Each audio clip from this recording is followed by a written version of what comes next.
G'day and welcome to an exclusive first look at the Jaecoo J7 SHS track. My name's Pat James, I'm an automotive content creator and your host today, and I'm joined here by Dan. Dan is an automotive photographer, and I'm actually cramping Dan's style a bit because Dan's actually trying to shoot this thing because we've just got it in, it's just been announced, and I'm coming in to kind of steal his thunder a little bit, but not too much because I don't want to get in your way. But we will ask Dan some questions about photography, so if there's anything you want to know about both the J7 and Dan's photography and what he's up to, let us know in the box below. I've got the live stream here linked up, so as we walk around the car, there's a million different things that I could tell you, but we want to hear from you and see what you want to know about this very, very exciting new car. So looking at the J7 from the front while Dan starts to get some detail shots, this is in forest green. There are 5 different color options that you can get for the J7 track. It's quite a premium looking, really nice, very masculine looking front end that I'm a big, big fan of. I really like how the front of this car looks, but I think my favorite part of it is probably about the back, which we'll go and show you very shortly. Now, I am got the stream here, so if there's anything you want to know, don't forget to ask that. Let's talk a little bit about the car. And sorry, Dan, I'm going to come and get a little bit in your way. So the first thing you need to know about the Jaku J7 is I mentioned it's called the SHS. What does SHS actually mean? It stands for Super Hybrid System. So this isn't an EV, it's not a traditional petrol car, it's a hybrid. So you have both a petrol and an electric motor. We'll talk about the tech specs very soon because I'm a bit of a car nerd myself and I tend to get a little bit obsessed with the details, but from the front of the car, if we're talking about dimensions and how big this actually is, this is a mid-sized SUV. As I mentioned, it was just announced today, so this is the first time we're really going to get a good look live around this car. It's 1.87 meters wide. If we're coming down the side here, it's 4.5 meters long, and then I'm about 6'2", and it's, let's say, 1.7 meters tall. Now, this is the forest green paintwork, as I mentioned. The biggest thing with this car, I think the first thing you need to know with the J7 right off the bat is its impressive range. So this will do 1,200 kilometers of driving before you need to either fill up or recharge again. That's enough to take you from Sydney to Brisbane and beyond. We're here in Sydney today for the very first special look at this car, which is pretty cool. You've got a 60-litre fuel tank. You also have an 18.3 kilowatt per hour battery. So those two things combined is what helps you get that really good range, along with some cool other features that are on the side of the car here. Now, I did have a question already. I did mention my height. We've got some about sizing. I did mention I'm 6'2". We are going to jump in the car very shortly, so hold on to your horses for that one because it's not very long till we actually find out what the sizing of the Jaku is like inside. Now, when we're coming down the side and the back of the car here, we will talk about the wheels soon because that wheel design isn't just for show. At the back of the J7 SHS, you've got this really nice light bar. That's sort of an LED light bar all the way across the back of the car here. We'll talk about cargo capacity soon as well because that's a pretty big thing. If you're looking to upgrade your family car, if you've got a growing family or any sort of family, or you're just looking to cart around lots of stuff, this is a good option. This is a mid-sized SUV. So one thing you might notice as well is the wheelbase of this car is quite pushed to both sides of the car. Now this is on purpose. It means when you're driving, not only are you more stable on the road, but this is also more comfortable to actually drive those long distances because of course, if you're grabbing something like this, you're probably going to be heading out on a few family road trips. Now, if we get out of the way of Dan a little bit as he's doing his thing and duck around the lighting and the cords, we did mention the waterfront grille at the front of the car. It's probably the most striking feature of the J7 is this big grille that I mentioned at the start is very aggressive, very masculine, but also quite sleek and elegant at the same time. And then as Dan's taking some shots of the outside, I will ask him a little bit about that because I'm a bit of an amateur car photographer, but one thing I do want to show you very quickly is this checkered flag design here on the headlights of the car is LED. So if we zoom in on that very quickly, that could be pretty cool to see. And then Dan, I'm not a very good car photographer. I'm just going to say that straight off the bat. You are. That's why you're here, why you're shooting this. I've never shot a car in a studio before. Yep. I take all the cars outside and just shoot them with either my phone or my camera. There's a lot going on here, and there's a lot for me to sort of trip over or get in the way of, but I'm really conscious of seeing what you actually do and how you work. And when you're shooting a car like this, how do you actually do this? How do you cut out the lighting? How do you cut out the glare rather? How do you sort out the lighting? Yeah, well, there's a lot of things to think about, and this being a medium-sized SUV, it shoots differently to maybe a smaller compact car. So we've got to think about the bigger panels, and obviously this beautiful green color. I'm a big fan of green. I've got a green watch, green pants. I love green. So I really want to focus on capturing that beautiful metallic color. And with a bright color like this, you do have to look out for reflections. So we just got a couple lights in here. I've got my polarizer on to remove some of those.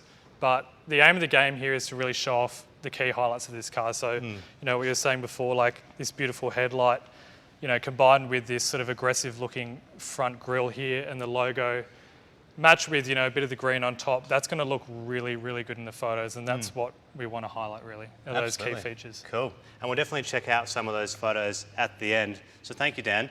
Now, before Dan gets back into shooting down here, one thing I do want to chat about is a little bit more of the outside of the car before we get inside and we talk about a bit more of the specs and whatnot.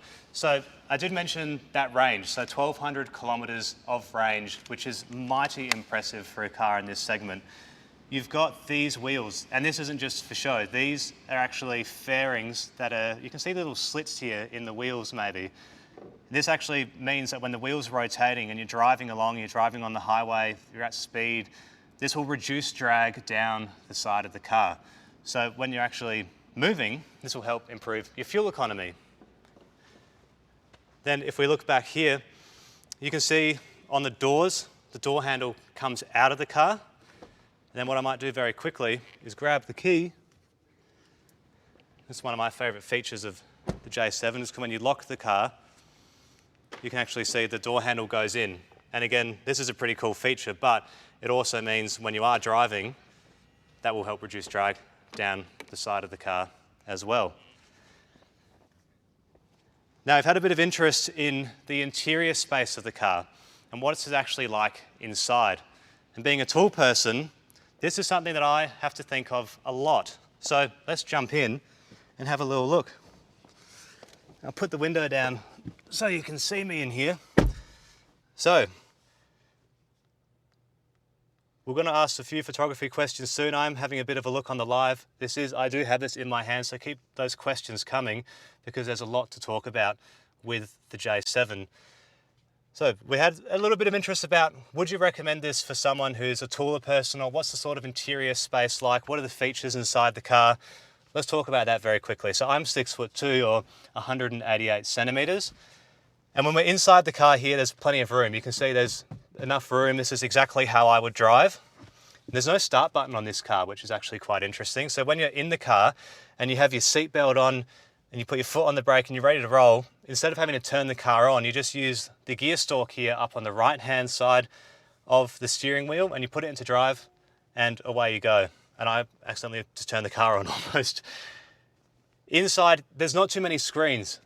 One thing that you might notice, one thing that I don't personally like about a lot of new cars now is there's just so many screens. Just too much, it looks like you're driving a computer. Here we've got a vertical 12.3-inch screen.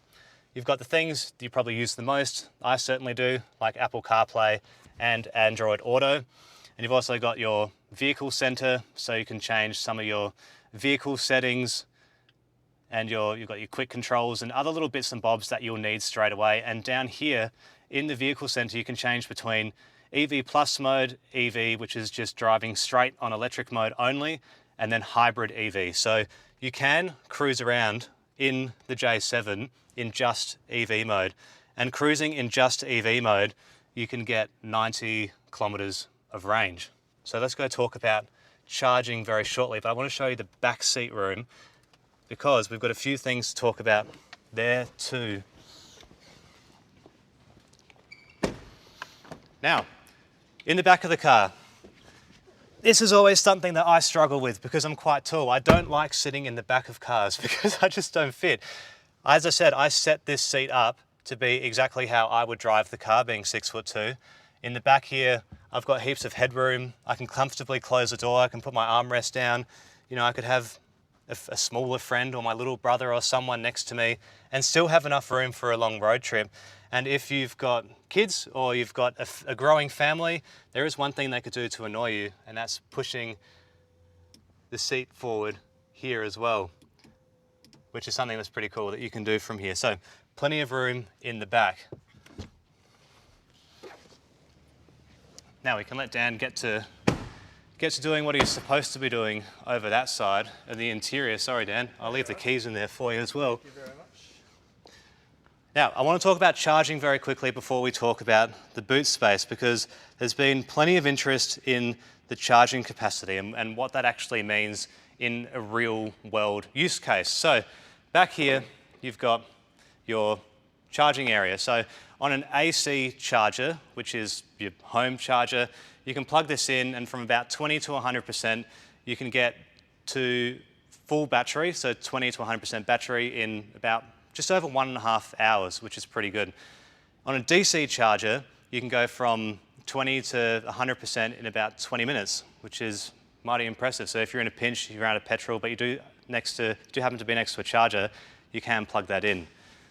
You can get 90 kilometres of range on just pure EV mode. And considering the average Australian family, I think, drives 40 kilometres per day, that means you can go a couple of days in just EV mode. Or if you have a home charger, you can plug this in every night and realistically wouldn't have to go to the servo to fill up for weeks. It might just be on those bigger family road trips or other longer drives that you're doing where you might need to use petrol. So that's a pretty good feature of having a hybrid car. Now, let's talk about some of the boot space. And by the way, question about whether this is a 7-seater variant. This one has only 5 seats. So you can see that in the back here. Cargo space wise, with the cargo blind up, if I pull that up here, this is about 340 litres of capacity from here to here, and then from the front to the back. If I pull the cargo blind back, from here now, from the base of the boot rather, to the roof, this is 500 litres of cargo capacity. If you fold the seats down all the way flat, that's 1,260 litres of cargo capacity. So say you go to Bunnings, you're doing some renos at home, you've got a few projects on the go, you can put those seats down and you can fit in plenty in the back. And that's, again, 1,260 litres from bottom to top and then end to end. It's pretty good space.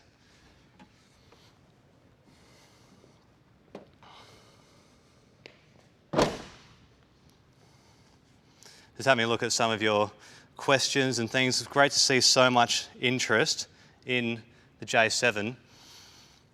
I want to ask Dan something very shortly, but we might just go to the front of the car because there's a bit of interest in the power, or how fast is this compared to some other SUVs, and what's the engine actually like? So up front here, you have a 150 kilowatt battery motor that is paired with the 105 kilowatt petrol motor, which is the 1.5 litre 4-cylinder turbocharged engine that I mentioned earlier. So those two combine obviously to give you your hybrid power.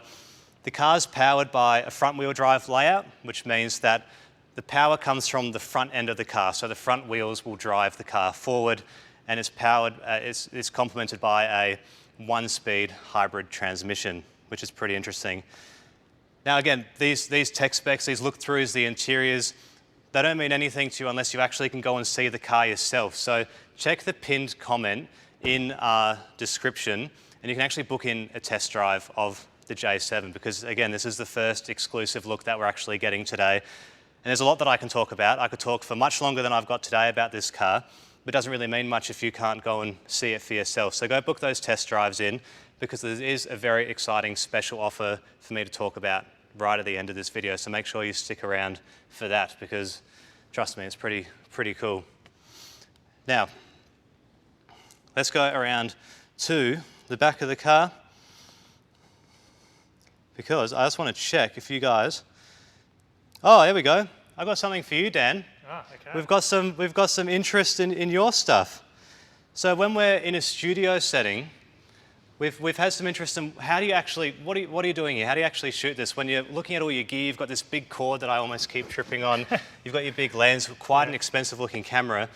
Let's talk about compression or all those sorts of things that maybe to me and you we might get because we're photographers. I mean, I can't put myself on your level, of course, but I'm a hobby photographer, but you still get it. When you're in this setting, what sort of gear do you use and why? Look, doesn't have to be as complicated as I make it look. You know, you've got a phone, you guys have a phone, or even just a little pocket camera. You can do so much with minimal gear. And especially, you know, the car does all the work for you. It looks great, it's clean, it's shiny. Like, that's really the heart and soul of what you're doing. The gear is important, but you don't want to get too caught up in that. The main thing I use is just a polarizer to help with the reflections. And then as you saw before, I was doing some interior shooting, and I just brought in an extra light because on the inside, you're using a lot of different textures and materials and you know, you're capturing on the outside. You know, on the inside, we've got nice detailing in the stitching. We've got black leather that really needs a bit of a kick in the light to be able to showcase that. And yeah, in the interior, it's all about those little details. Yeah. So look, I wouldn't get too caught up in the gear. You could literally do this with an iPhone, and with a car this size, you want to go for something about a 35 to 50 millimeter lens and just, you know, compress that image a bit to really show that size but not make it, you know, look too Absolutely. big. Because Thank you. it isn't too big, right? It's a compact SUV. Absolutely. Absolutely. Thanks for that. I hope you've learned a bit because I certainly did. Now, we're talking about tech here. So I mentioned this is the track variant. We also have the Summit. So we've had a few questions about things like what speakers are being used in the car. Does the boot have an automatic handle, or where you can actually, the boot just automatically lifts with the tailgate? On the track version, which is the entry-level version, this one does not, but the Summit does. And we will talk a little bit about the Summit and the track and what a few of the differences are in the pricing right at the very end, which we're coming close to. Something very important for me to mention is this. So when you're buying a new car, you obviously don't want it falling apart on you, and you're scared of whether the depreciation will hit hard or what's actually going to happen to it over the long term. Jaecoo will offer this J7 track with an 8-year warranty and 8-year cap servicing. That cap servicing has an average price of $420, the cheapest being $299. So I know there's been some interest in the servicing and the running costs of this car. If you're servicing it every 15,000 Ks or 12 months, keep in mind that yes, it's roughly budgeted about, say, $420 on average. Coming around the front, because we're almost done, I did mention there was a very special deal as I try not to trip over Dan's gear. When we're talking about pricing of these cars, the track version, which is this one, the one that we're talking about today for the exclusive first look, which you can go and book a test drive in via the pinned link in our comment, is $43,990. The Summit version is $47,990.